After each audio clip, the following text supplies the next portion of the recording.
আপনি কি জানেন মুসলমানদের প্রথম কেবলা কোথায় ছিল? হ্যাঁ, ফিলিস্তিনের বুকে আল-আকসা মসজিদ, যা ইসলাম ধর্মের তৃতীয় পবিত্রতম স্থান। এটি ছিল নবী মুহাম্মদ সাল্লাল্লাহু আলাইহি ওয়াসাল্লামের মিরাজ যাত্রার প্রথম গন্তব্য। তিনি মক্কা থেকে বায়তুল মুকাদ্দাস, যা এখন ফিলিস্তিনে, আল-আকসা মসজিদ গিয়ে সেখান থেকে সপ্তম আসমানে আরোহণ করেন।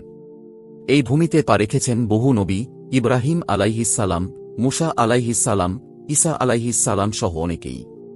আজ সেই ভূমিতে চলছে রক্তপাত, অবিচার, নির্যাতন। আমরা কি শুনতে পাচ্ছি না?